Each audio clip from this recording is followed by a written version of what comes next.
புதிய head கோச்சை appoint பண்ண போகிற சென்னையின் எஃப்சி பிளேயர் ஒருத்தர் டிரான்ஸ்ஃபர் ஆக வாய்ப்பு இருக்குது.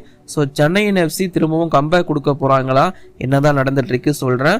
அண்ட் கூடவே இந்தியன் ஃபுட்பாலோட பல நியூஸ் இந்த வீடியோவில் உங்களுக்காக வெயிட் பண்ணிட்டு இருக்கு. சூப்பர் கப், ஏஎஃப்சி லீக், நிறைய விஷயங்களை பற்றி பேச போகிறேன். லேட் பண்ண வேணாம், இப்போ வாங்க வீடியோக்குள்ள போகலாம்.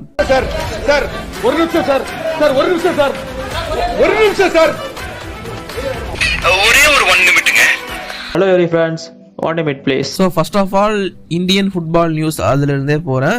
ஸோ ரீசெண்டாக கஃபா டோர்னமெண்ட், அதாவது CAFA அப்படிங்கிற ஒரு சாம்பியன்ஷிப் நடந்துருந்துச்சு. உங்கள் எல்லாருக்குமே அது தெரிஞ்சிருக்கும்னு நம்புகிறேன். ஸோ அதில் வந்து பார்த்தீங்கன்னா இந்தியா 3rd பிளேஸில் முடிச்சிருந்தாங்க. அதாவது பிரான்ஸ் மெடல் அப்படிங்கிறது இந்தியாவுக்கு கிடைச்சிருந்துச்சு. 3rd பிளேஸுக்கு நடந்த மேட்ச்சில் ஓமன் கூட மேட்ச் அப்படிங்கிறது இந்தியாவுக்கு இருந்திருந்துச்சு. அந்த போட்டியை பொறுத்த வரைக்கும் 1-1 அப்படின்னு சொல்லிட்டு ட்ரா பண்ணியிருந்தாங்க. அதுக்கப்புறமா ஷூட் அவுட்ல 3-2 அப்படிங்கிற மாதிரி இந்தியா வின் பண்ணி அந்த CAFA சாம்பியன்ஷிப்போட மெய்டன், அதாவது இந்தியாவுக்கு இதுதான் டெபியூட்டட் சீசன். ஸோ அதில் வந்து பிரான்ஸ் மெடல் அப்படிங்கிறத வின் பண்ணியிருந்தாங்க. கண்டிப்பாக பார்க்கவும் சரி, பர்ஃபார்மன்ஸும் சரி நல்லா தான் பண்ணியிருந்தாங்க இந்த டோர்னமெண்ட்ல. அண்ட் அது மட்டும் இல்லாமல் ஆல் இண்டியா ஃபுட்பால் ஃபெடரேஷன் வந்து ISL clubs and 6 I league clubs எல்லாத்துக்கும் ஒரு விஷயத்தை மென்ஷன் பண்ணியிருக்காங்க.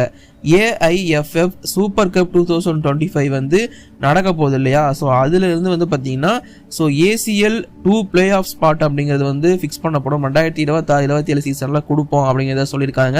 அண்ட் பிரீமியர் 1 லைசன்ஸும் கொடுக்கப்படும் அப்படிங்கிறத சொல்லியிருக்காங்க. அதாவது சூப்பர் கப்ல நல்லா பர்ஃபார்மன்ஸ் பண்ற டீமுக்கு சூப்பர் கப்பை கான்சென்ட்ரேட் பண்றாங்க AIFF. அண்ட் AIFF இப்போதைக்கு ஒரு ஸ்டேட்மெண்ட்டை வேற ரிலீஸ் பண்ணியிருந்தாங்க 11 செப்டம்பர் அன்னைக்கு. அதாவது ஒவ்வொரு டீமோட அச்சீவ்மெண்ட் அப்படிங்கிறத ரிலீஸ் பண்ணியிருந்தாங்க. சீனியர் உமன்ஸ் நேஷனல் டீம் வந்து பார்த்தீங்கன்னா AFC உமன்ஸ் ஏசியன் கப்புக்கு வந்து பார்த்தீங்கன்னா உமன்ஸ் டீம் வந்து மெரிட்ல குவாலிஃபை ஆயிருந்தாங்க, அதை மென்ஷன் பண்ணியிருந்தாங்க. ஸோ 61 நாள் ப்ரிப்பரேஷன் போயிட்டு இருந்துச்சு அப்படிங்கிறத சொல்லியிருந்தாங்க. Under 20 உமன்ஸ் நேஷனல் டீமுமே வந்து பார்த்தீங்கன்னா ஏசியா கப்புக்கு 20 வருஷத்துக்கு அப்புறமா குவாலிஃபை ஆயிருந்தாங்க. அண்ட் அவங்களோட ப்ரிப்பரேஷன் கேம்ப் வந்து எவ்வளோ நாள் இருந்துச்சு அப்படிங்கிறத மென்ஷன் பண்ணியிருந்தாங்க. Under 17 உமன்ஸ் நேஷனல் டீமோட அச்சீவ்மெண்ட்ஸ் மென்ஷன் பண்ணப்பட்டிருந்துச்சு. சீனியர் மென்ஸ் நேஷனல் டீமோட அச்சீவ்மெண்ட்ஸ் இருந்துச்சு. அதாவது முன்னாடி சொன்னிருந்தோம் இல்லையா, பிரான்ஸ் மெடல் அப்படிங்கிறது அவங்களோட மெய்டன் அப்பியரன்ஸ்ல கஃபா நேஷன் கப்பில் வந்து அடிச்சிருந்தாங்க. ஸோ அது மட்டும் இல்லாமல் 10 டேஸ் வந்து ப்ரிப்பரேஷன் கேம்ப் அவங்களுக்கு இருந்துச்சுங்கிறத மென்ஷன் பண்ணியிருந்தாங்க. Under 23 மென்ஸ் நேஷனல் டீமோட அச்சீவ்மெண்ட்ஸ் வந்து நடந்துருந்துச்சு. AFC Under 23 ஏசியா கப் 2026 குவாலிஃபயர்ஸ்க்கு வந்து போயிருந்தாங்க, மென்ஷன் பண்ணியிருந்தாங்க. Under 19 men's national team, Under 17 men's national டீம்னு சொல்லிட்டு அவங்களோட அச்சீவ்மெண்ட் எல்லாமே தனியாக போட்டு ஆல் இண்டியா ஃபுட்பால் ஃபெடரேஷன் வந்து ஒரு போஸ்டர் ரிலீஸ் பண்ணியிருந்தாங்க. அதுதான் வந்து இப்போதைக்கு, அதாவது ஒவ்வொரு டீமோட அச்சீவ்மெண்ட் அப்படிங்கிற மாதிரி மென்ஷன் பண்ணியிருந்தாங்க. ஸோ அதில் போய் நீங்கள் தேடி பார்த்தீங்கனாலுமே உமன்ஸை விட மென்ஸு கொஞ்சம் கம்மியாக தான் இருந்திருப்பாங்க.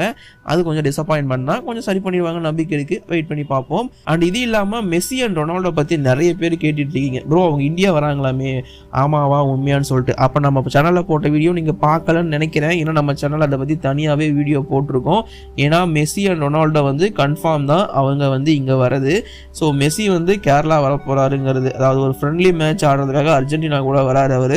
ஸோ மெஸ்ஸி வரது, அது மட்டும் இல்லாமல் இந்தியா ஃபுல்லாக ட்ராவல் பண்ணவும் போகிறாரு. மெஸ்ஸி வரதும் கன்ஃபார்ம் தான். ரொனால்டோ வந்து பார்த்தீங்கன்னா FC கோவா கூட ஒரு மேட்ச் ஆடுறதுக்கு அவங்க டீம் அல் நஸர் டீம் வர போகிறாங்க. ஸோ அதனால் ரொனால்டோ வந்து இங்கே இந்தியா வரதுக்கான வாய்ப்பு ரொம்ப அதிகமாக இருக்குது அப்படின்னு இப்போதைக்கு எக்ஸ்போர்ட் பண்ணுறோம். பட் அது எந்த அளவுக்கு அக்யூரேட்டாக இருக்குன்னு தெரில. ஏன்னா ரொனால்டோ அவ்வளோவா அல் நஸருக்கு அவே மேட்ச் ஆடுறது கிடையாது. ஸோ வருவாரா வரமாட்டாராங்கிறது அக்யூரேட்டாக நமக்கு தெரில. பட் வந்தால் நல்லா இருக்குங்கிறது, பட் வர வாய்ப்பு இருக்குங்கிறதும் இப்போதைக்கு இருக்கிற நிலைமை. வெயிட் பண்ணி பார்ப்போம் என்னதான் நடக்குது அப்படிங்கிறத. ஸோ ஃப்ரெண்ட்ஸ், சென்னையின் FC விஷயத்துக்குள்ளே வருவோம். சென்னையின் FC வந்து பார்த்தீங்கன்னா ரீசெண்டாக அவங்களோட ஆப்ரேஷன்ஸ் எல்லாத்தையும் நாங்கள் பாஸ் பண்ணுறோம் அப்படிங்கிற மாதிரி பாஸ் பண்ணி வச்சுட்டாங்க இல்லையா. ஸோ அதான் இப்போதைக்கு நிலைமை. பட் இருந்தாலும் இந்த சமயத்தில் வந்து ஈஸ்ட் பெங்கால் டீம் வந்து கார்னர் ஷீல்டு வேணும் அப்படின்னு சொல்லிட்டு சென்னையின் FC கிட்ட கேட்டுகிட்டே இருக்காங்களாம் தொடர்ந்து. ஸோ அது வந்து அந்த டிரான்ஸ்ஃபர் நடக்குமா இல்லையாங்கிறதுக்கான இப்போதைக்கு ரூமர் அப்படிங்கிறது போயிட்டுருக்கு. ஸோ மேக்ஸிமம் நடக்க வாய்ப்பு இருக்குன்னு சொல்கிறாங்க. சென்னை FC ஒட்டி கார்னர் ஷீல்டு வந்து ஈஸ்ட் பெங்கால் போகிறதுக்கான வாய்ப்பு இருக்குங்கிற மாதிரி எக்ஸ்பெக்ட் பண்ணப்படுது. தெரியல, வெயிட் பண்ணி பார்ப்போம். இன்ஃபேக்ட் சென்னை FC வந்து பார்த்தீங்கன்னா இப்போதைக்கு, அதாவது டைம்ஸ் ஆஃப் இந்தியாவோட அறிவிப்புப்படி, ஸோ இப்போதைக்கு சென்னை FC ஒரு இந்தியன் ஹெட் கோச்சை வந்து கன்ஃபார்ம் பண்ணிட்டாங்க அப்படிங்கிறது சொல்லப்பட்டிருக்கு. ஸோ அவர் யாருன்னு பார்த்தீங்கன்னா கிளிஃபர்ட் மிராண்டா அப்படிங்கிறது தான் அவரோட பேர். ஸோ அவரை வந்து பார்த்தீங்கன்னா இந்தியன் சூப்பர் லீகோட டீமான சென்னை FC ஹெட் கோச்சா அப்பாயிண்ட் பண்ண போறாங்க அப்படிங்கிறது தெரிய வந்திருக்கு. அதாவது இது வரைக்கும் ஓவர்சீஸ் ஹெட் கோச்சை மட்டுமே வச்சு போயிட்டு இருந்த சென்னையின் எஃப்சி முதல் முறையா இந்தியன் கோச், ஒரு டொமஸ்டிக் கோச்சை அப்பாயிண்ட் பண்றாங்க. இதுவே ஒரு நல்ல விஷயம் தான், அதில் டவுட்டே வேணாம். ஓவன் கோயல், அதாவது கோயல் தாத்தாவுக்கு ஜூலையில் வந்து பாய் பாய் சொல்லி அமுச்சு விட்டதுக்கு அப்புறமா டீம் வந்து பெருசாக எதுவுமே பண்ணல. ஆப்ரேஷன்ஸ் வர ரீசெண்டாக பாஸ் பண்ணாங்க. இப்போ வந்து இந்த நியூஸ் பரவி இருக்கு. இது ஆல்மோஸ்ட் கன்ஃபார்ம் நியூஸ் அப்படிங்கிறது சொல்லப்படுது. அது சரிடா, சென்னை எஃப்சி தான் இப்போதைக்கு ஆப்ரேஷன்லாம் பாஸ் பண்ணி வச்சிருக்காங்களா, அப்புறம் எப்படி இந்த சைன் அப்படின்னு கேட்டிங்கன்னா, எஸ், அதுல இருந்து சென்னை எஃப்சி திரும்பவும் ரிட்டர்ன் ஆக போறாங்க ஆப்ரேஷன்ஸ்குள்ள அப்படிங்கிறது இப்போதைக்கு தெரிய வந்திருக்கு. சென்னை எஃப்சியோட கம்பேக் வந்து இந்த ஹெட் கோச் அப்பாயின்மெண்ட்ல இருந்து ஆரம்பிக்கும் அப்படின்னு சொல்லியிருக்காங்க. டெர்ம்ஸ் அண்ட் கண்டிஷன் அக்ரிமெண்ட் எல்லாமே ஃபிக்ஸ் ஆயிடுச்சு, எல்லாமே ஃபைனலைஸ் ஆயிடுச்சு. இன்னும் அஃபிஷியலாக ஃபார்மலைஸ் பண்ணுறது மட்டும்தான் பேலன்ஸ் அப்படின்னு இப்போதைக்கு தெரிய வந்திருக்கு. ஸோ இந்த கிளிஃபர்டு பிராண்டா யாருன்னு 42 வயசு ஆகிற ஒரு ஃபுட்பால் கோச். இவர் வந்து பார்த்தீங்கன்னா 2023 ஒடிசா எஃப்சிக்காக சூப்பர் கப் அப்படிங்கிறத வின் பண்ணி கொடுத்துருக்காரு.